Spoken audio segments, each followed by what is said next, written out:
She sent a desperate message to the wrong number. She thought it was over, but the person who read it had the power to change her life forever.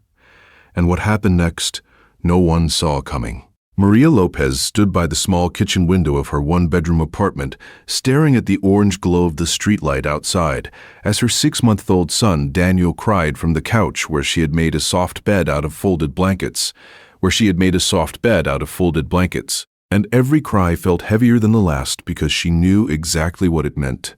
It was not just tiredness or discomfort, it was hunger, and hunger she could not fix. Before we go any further, before the story even begins, please consider subscribing to The Golden Chairman. This will help me to continue to write these long, meaningful stories for you. Let's get back to the story now. The apartment was quiet except for the ticking clock on the wall and Daniel's weak, desperate sounds, and the refrigerator behind her was almost empty, holding only a half carton of milk she could not give him, some leftover rice, and a bottle of water. Maria worked as a night cleaner in a downtown office building, scrubbing floors that shined brighter than her future felt at that moment, and although she worked hard, her paycheck barely covered rent, electricity, and basic food. The baby formula she usually bought had increased in price again, and this month had been especially difficult after Daniel caught a small infection that required medicine. She had already borrowed from her coworker twice and promised herself she would not ask again because pride was the only thing she felt she still owned. She picked up the empty formula container from the counter and shook it as if a miracle scoop might appear, but nothing came out except a faint powder dust. Daniel's cries became sharper, and she felt her chest tighten with panic. She opened her phone and scrolled through her contacts, stopping at a number she had found earlier on a local online forum where people shared resources for struggling families. It was labeled as a community support hotline that sometimes helped mothers in urgent need. Her fingers trembled as she typed the message because asking for help made her feel exposed. But Daniel's cries pushed her forward. She kept the message simple because she did not want to sound dramatic or manipulative. She wrote that she was sorry to bother them, that she was a single mom, that her baby needed formula, and that she only needed $40 and promised to repay it after her next paycheck. She read the text 3 times, correcting a spelling mistake and deleting an extra word because she wanted it to sound respectful. Then she pressed send before she could change her mind. For a moment, she felt relief just from having done something, as if action alone could solve the problem. But she did not notice that one digit in the phone number was wrong because she was tired, and her eyes burned from lack of sleep. Across the city, high above the noise of traffic, Ethan Cole sat in his modern penthouse, surrounded by glass walls and quiet luxury that felt strangely empty. He had just returned from a board meeting where executives argued about stock prices and public image, and he had listened to heated discussions about profits, expansion, and risk management while reporters outside questioned whether his company cared about ordinary people. Ethan was known in business magazines as a visionary billionaire CEO, the founder of a global tech empire that changed how millions communicated. But in that quiet moment, he felt disconnected from everything the headlines said about him. He poured himself a glass of sparkling water and loosened his tie, thinking about how exhausting it was to constantly defend success. His phone buzzed on the marble counter, and normally unknown numbers were filtered by assistants or ignored completely. Yet tonight, he reached for it almost absent-mindedly. He expected a spam message or a wrong number advertisement, but instead, he saw a short, polite request from someone asking for baby formula money and promising to pay it back. He frowned slightly, reading the message again more carefully, noticing the tone, the lack of exaggeration, the simple honesty in the words. $40 was less than he tipped at expensive restaurants, less than the cost of a single decorative plant in his office lobby, and yet the message carried a weight that the financial reports from earlier did not.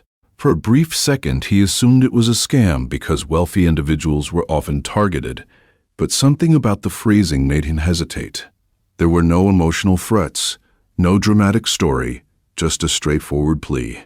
He imagined a small apartment somewhere in the city, a tired mother staring at her phone the way his own mother once had when he was a child, and bills piled up on their kitchen table. That memory surprised him because he rarely allowed himself to revisit those early years when his father passed away and his mother worked long shifts at a grocery store to keep the lights on. He remembered nights when she thought he was asleep and quietly cried at the sink, worried about money, believing he did not see.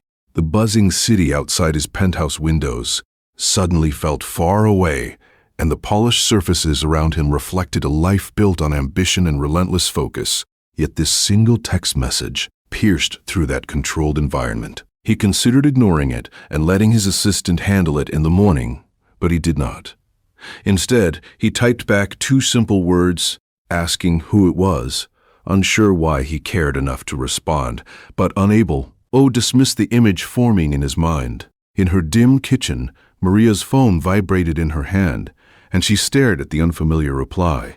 Confusion replacing the small hope she had felt. She quickly realized the number did not match the community support line, and panic rose because she had exposed her vulnerability to a stranger. She felt embarrassed, imagining someone laughing at her request, and she almost threw the phone onto the couch. But Daniel cried again, and she forced herself to answer politely, apologizing for texting the wrong number and explaining that it was a mistake. Ethan read her apology and felt a strange mixture of curiosity and concern, and instead of letting the conversation end, he asked if her situation was real, staring at the screen as if the truth could travel through pixels and reach him. Maria hesitated before responding because trusting strangers was dangerous, yet desperation outweighed caution, and she admitted that it was real but that she would figure something out. Ethan looked around his silent penthouse once more, aware of the contrast between their worlds, and in that stillness the simple request for $40 lingered in his thoughts as Daniel's distant cries echoed through a small apartment, miles away, and Maria waited for a reply that might change everything, without knowing that the number she had mistyped belonged to a man whose decisions moved markets and shaped industries, and who at that very moment was holding his phone tightly. Thinking about whether to step into the life of a stranger and what that single choice might lead to, Ethan Cole stared at the small glowing screen in his hand long after Maria admitted her situation was real. And something inside him refused to treat the conversation as a random mistake that could be ignored.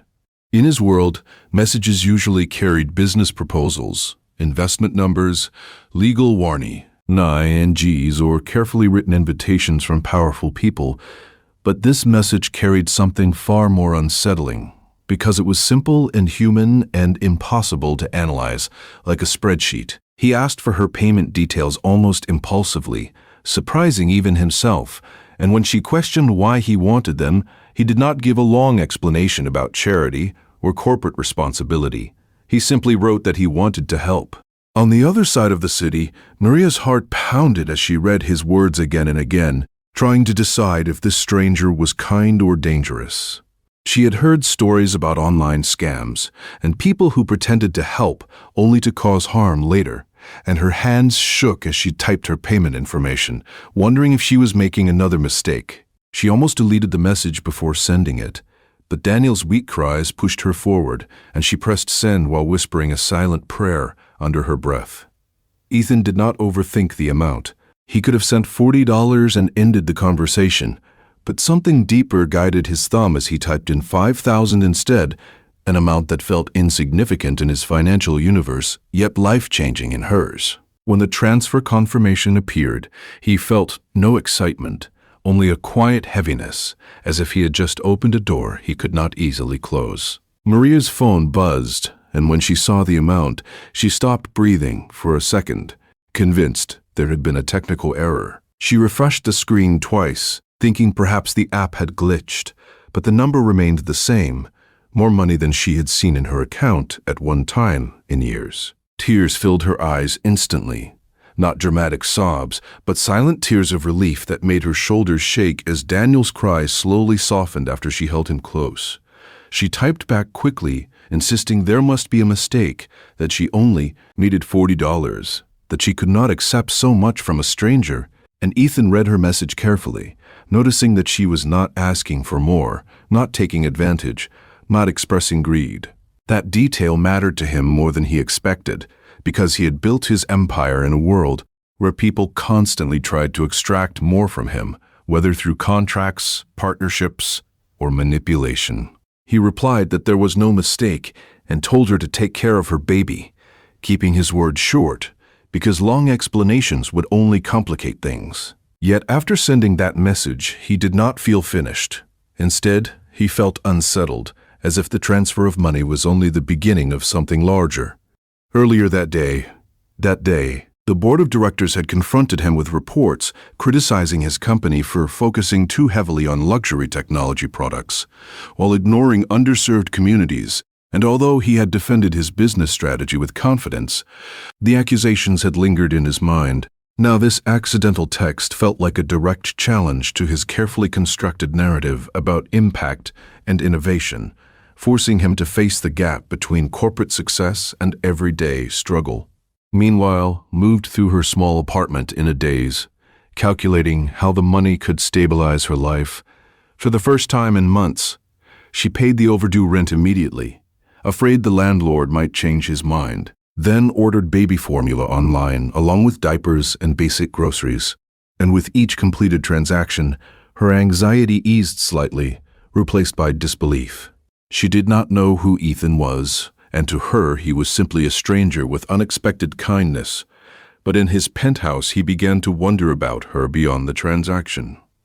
He asked his assistant the next morning to discreetly verify whether the situation was genuine, not because he wanted to expose her, but because he had been deceived before by fabricated stories, and while waiting for the report he replayed the conversation in his mind, analyzing the tone of her words as if they were clues in a complex negotiation. The assistant returned with basic information confirming that Maria Lopez was indeed a single mother, working night shifts with no record of fraud or suspicious activity. And that confirmation shifted something inside Ethan from cautious curiosity to genuine concern. He found himself thinking about Daniel, imagining a small infant unaware of financial hardship, yet fully dependent on it. And the thought unsettled him in a way market volatility never did.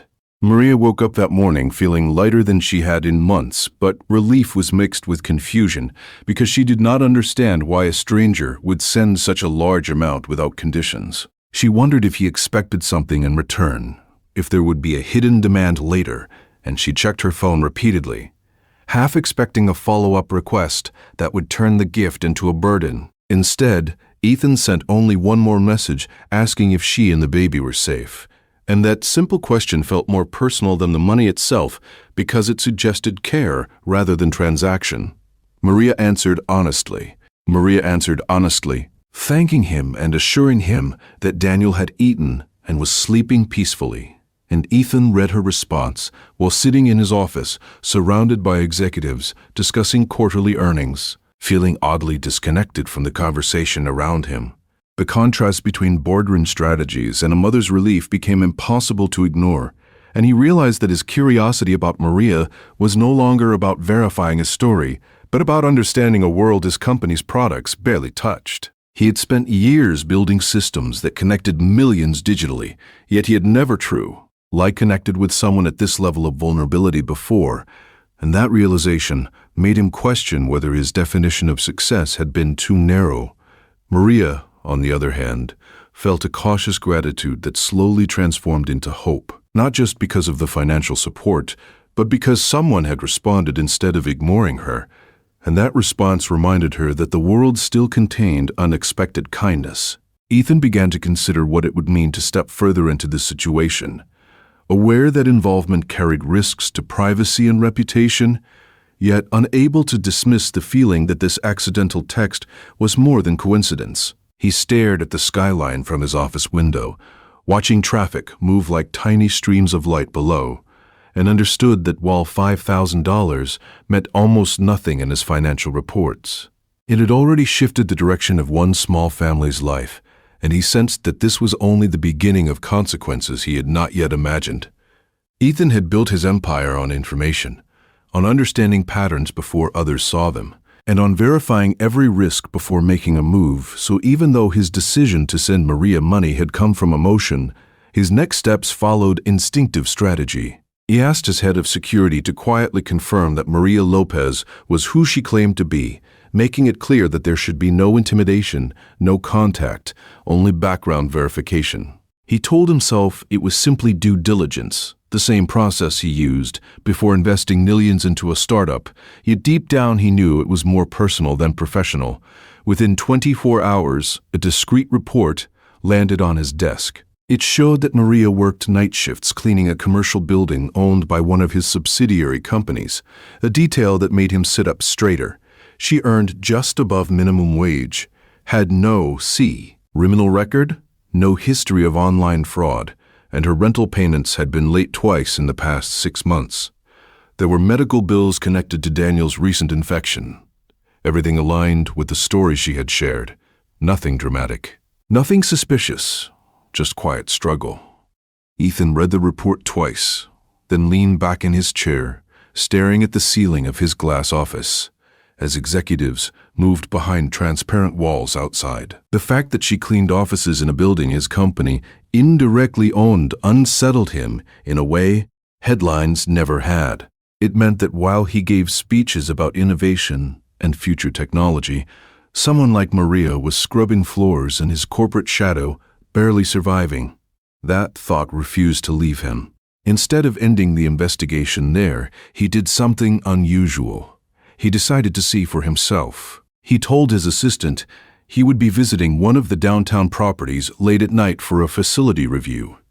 No one questioned him because CEO often made surprise visits. That evening, dressed in simple clothes without his usual security presence, Ethan entered the building quietly just before midnight. The cleaning crew was already at work. He walked slowly through the hallway, observing the quiet rhythm of mops against polished floors and the hum of vacuum cleaners. Then he saw her. Maria was pushing a cleaning cart, her hair tied back, eyes tired but focused. She looked smaller than he had imagined, yet strong in a quiet way. She did not notice him at first. He stood still for a moment, watching how carefully she wiped each glass surface, how she paused to stretch her back, how she checked her phone briefly before returning to work. There was no laziness, no carelessness, only determination. Ethan felt something tighten in his chest. This was not an abstract case study. This was a real person moving through exhaustion. When she finally looked up and noticed a stranger standing there, she froze. For a split second, fear flashed across her face. Ethan stepped forward calmly and introduced himself by his first name only. She recognized it instantly because she'd searched his number earlier and discovered who he was. Her hands began to shake slightly. She did not expect to see a billionaire CEO standing in the same hallway she cleaned every night. Silence stretched between them, thick with disbelief. Fight, silence, stretched between them, thick with disbelief. Ethan spoke gently, explaining that he wanted to make sure she and Daniel were okay. Maria felt exposed, embarrassed that he had seen her workplace, worried that her supervisor might think she had complained about her job. She quickly assured him she was grateful and that she never intended to create trouble. Ethan clarified that she had done nothing wrong and that he was there because he wanted to understand, not because he was investigating her performance. That word, understand, hung in the air. Maria hesitated before speaking honestly. She told him about the long shifts, about trying to stay awake while caring for Daniel during the day, about calculating grocery costs, down to the cent. She did not exaggerate or beg. She simply explained. Ethan listened more than he spoke, noticing how she avoided self-pity. She did not blame the world. She blamed her circumstances and her limited options. That detail struck him deeply. As they talked, Ethan realized something uncomfortable. His company had automated certain departments in recent years, increasing efficiency but reducing entry-level opportunities that once provided better wages and growth paths. Maria's role existed, but advancement did not. He had optimized profit margins but never questioned how those decisions affected people at the lowest levels. Standing there in the hallway, hearing her describe choosing between diapers and elect, reticity, he felt the weight of leadership differently. This was no longer about charity. It was about responsibility. Maria, meanwhile, felt torn between gratitude and pride. She did not want to be seen as a charity case. She wanted stability, not rescue. When Ethan asked what would truly help her long-term, she surprised him by saying education. She had once dreamed of studying accounting, but dropped out when she became pregnant. If she could complete a certification, she could apply for better office positions instead of cleaning them. That answer shifted the conversation completely. Ethan expected a request for more financial support, but instead, he heard ambition buried under exhaustion. He asked careful questions about the program she had researched, about costs and time commitment. As she explained, her voice grew stronger, less fragile. For the first time since they met, the power dynamic between billionaire and single mother softened into something more balanced. Two people discussing possibility. Ethan realized that the accidental text had uncovered not just immediate need, but unrealized potential. Yet, he also sensed risk. If news leaked that he personally visited a low-income employee after sending her money, the media could twist the narrative into something scandalous. His board might question his judgment. Competitors might exploit it. But walking away now felt impossible. Maria returned to her cleaning duties after their conversation, still unsure whether to believe what had just happened. Ethan left the building quietly, his mind racing with thoughts that no financial report could organize. He understood that sending money had been easy. Transforming a life would require intention, systems, and long-term commitment. As his car drove through the sleeping city, he stared at the lights passing by and recognized that the investigation he began to protect him. Self had instead revealed uncomfortable truths about his company and himself, and he knew that whatever decision he made next would ripple far beyond one mistaken text message. The night after Ethan visited the building, he did not sleep. He lay awake in his penthouse, staring at the ceiling, replaying every word Maria had spoken and every tired movement he had observed in that hallway. For years, he had measured impact through quarterly growth charts and global expansion maps, believing that innovation alone was enough to justify the system he had built. Yet seeing Maria mop the floors of a property indirectly owned by his own corporation created a crack in that belief. By morning, he made a decision that would not only affect her, but challenge the structure of his company. Instead of quietly supporting her education as a private act of charity, he instructed his executive team to prepare a proposal for an internal upward mobility program aimed at contract and entry-level workers across all subsidiary buildings. The room fell silent when he announced it during the strategy meeting. Some executives exchanged cautious glances. One board member questioned the cost. Another asked how shareholders would react. Ethan remained calm but firm, explaining that long-term brand strength depended not only on product excellence, but on social credibility. He did not mention Maria's name. He framed it as a strategic investment in workforce development, but deep inside he knew the real reason had a face and a tired pair of eyes pushing a cleaning cart at midnight. Meanwhile, Maria went through her usual routine, unaware of the ripple effect unfolding above her. She continued working, caring for Daniel, and cautiously checking her bank account, still half expecting the money to be reversed. When Ethan texted her again asking if she had researched the accounting certification program, she responded honestly that she had, but she did not know how she would manage tuition and time. Ethan asked her to send him the details. Hours later, she received confirmation that her first semester had been fully paid directly to the institution. She stared at the email for a long time before believing it was real. Fear mixed with excitement because this was no longer emergency help. It was a doorway into a future she had buried. At corporate headquarters, resistance to Ethan's proposal grew stronger. Financial officers presented projections showing increased short-term costs. Public relations advisors warned that if the initiative appeared connected to one individual case, it could look like damage control after recent media criticism. Ethan listened carefully, then revealed that the program would be announced publicly as part of a new workforce advancement initiative open to all qualifying employees, offering education grants, mentorship, and internal job placement pathways. He explained that automation had increased profit margins, and a portion of those gains could ethically and strategically fund human development. Some board members remained skeptical, but his authority as founder carried weight. The vote passed narrowly. News of the initiative spread quickly within company channels. Workers who had felt invisible suddenly saw opportunity. Maria learned about the program through her supervisor, who mentioned that corporate leadership was launching scholarships for contract workers. She felt a strange wave of disbelief, sensing that her conversation with Ethan might have influenced something much bigger. But she kept silent about their connection, afraid that attention might bring judgment from coworkers. As weeks passed, Maria began evening online classes after finishing her cleaning shifts. Sleep became even more limited, yet this exhaustion felt different, Becca. Say it carried purpose.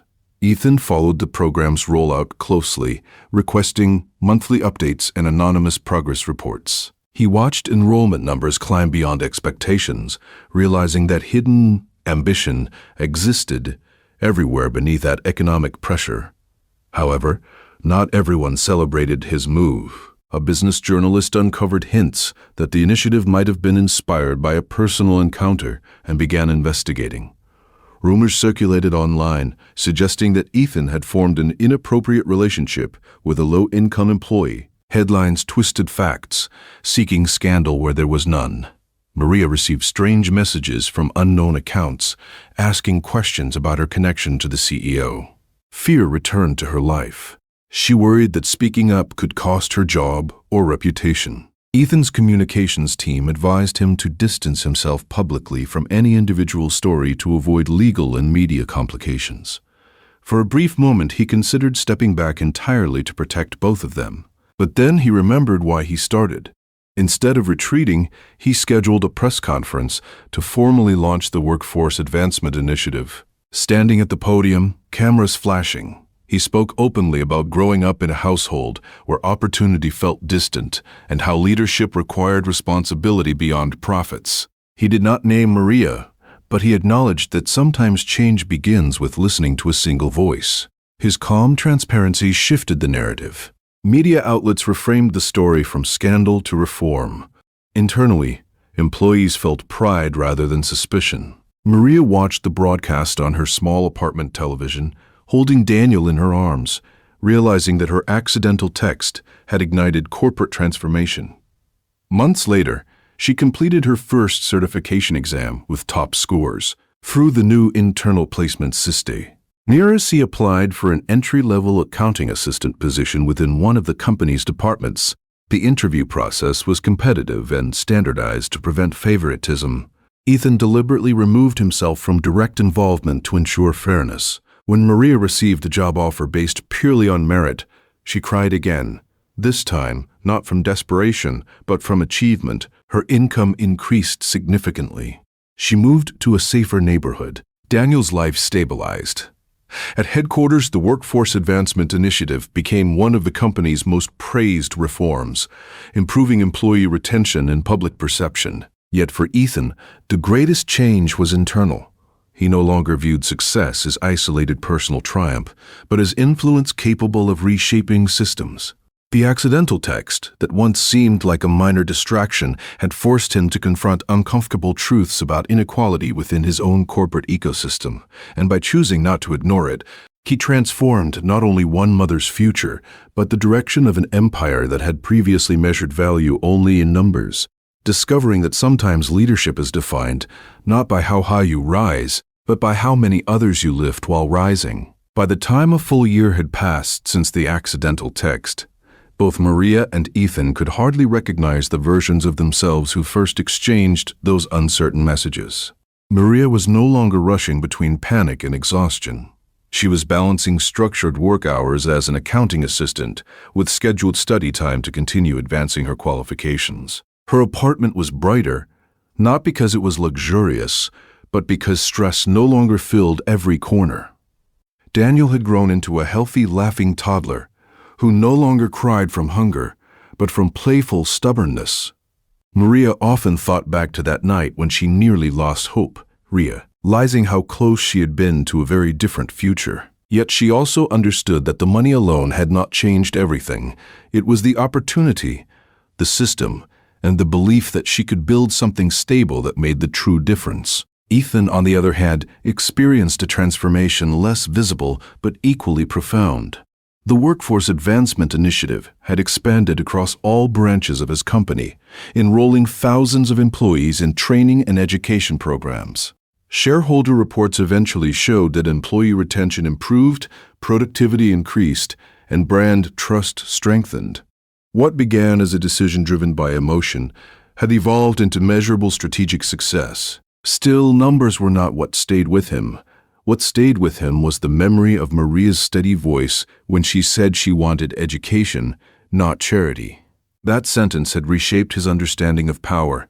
For years he believed leadership meant controlling direction, predicting markets, and outpacing competitors. Now he understood that true leadership also meant listening when no one expected you to. One afternoon, the company hosted a small internal event highlighting employees who advanced through the new program. Maria was invited to share her experience.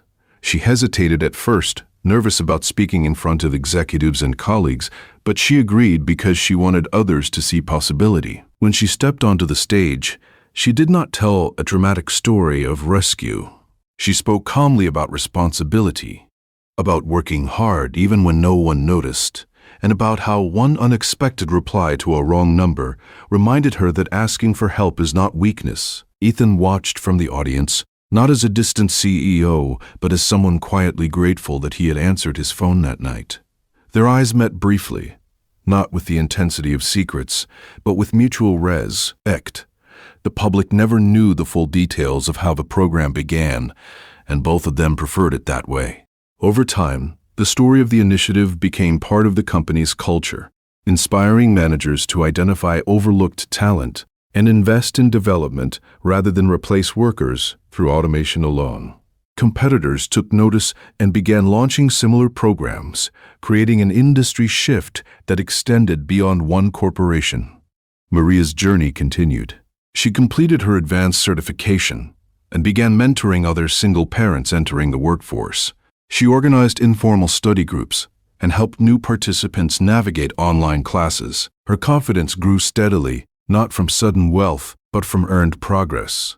Daniel grew up watching his mother study at the kitchen table, absorbing the lesson that effort matters. Ethan also changed in subtle ways. He scheduled monthly anonymous listening sessions with employees from different levels of the company, determined to avoid disconnect again.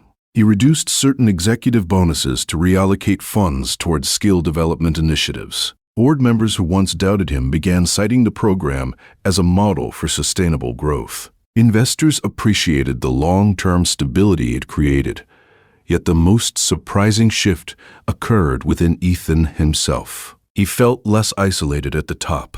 Success no longer felt like a lonely tower of glass. It felt connected to real stories and tangible impact. One evening, almost exactly a year after the first text, Ethan received another message from Maria. This time, it was not a request. It was a simple photo of Daniel holding a small toy calculator, smiling widely. The caption read, "He says he wants to count numbers like Mama." Ethan smiled at his screen, realizing that the ripple effect of that $40 request had reached further than any strategic plan he had ever designed.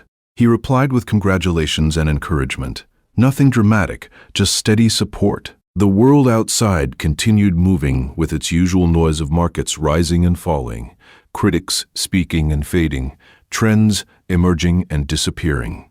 But for Maria and Ethan, the quiet truth remained. A single moment of attention had redirected two very different lives.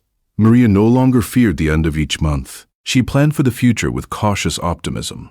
Ethan no longer viewed random interruptions as distractions.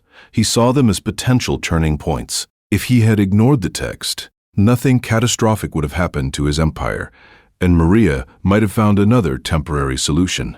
Yet both of them sensed that something meaningful would have been lost. The final lesson was not about money or fame, but about choice.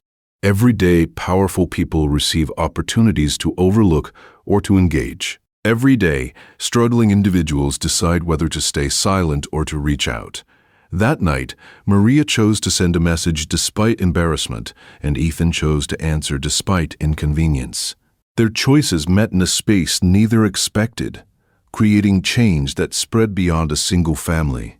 As Maria tucked Daniel into bed in their new apartment, and Ethan stood by the window of his office, overlooking the city lights, both understood in their own quiet way that sometimes the smallest mistakes carry the greatest purpose, and that the difference between a missed connection and a life-changing moment can be as simple as deciding to reply. If this story touched your heart, don't forget to like, comment, and share it with someone who needs to hear it. And make sure you subscribe to the Golden Chairman so you never miss another powerful story. Thank you for watching, and I'll see you in the next one.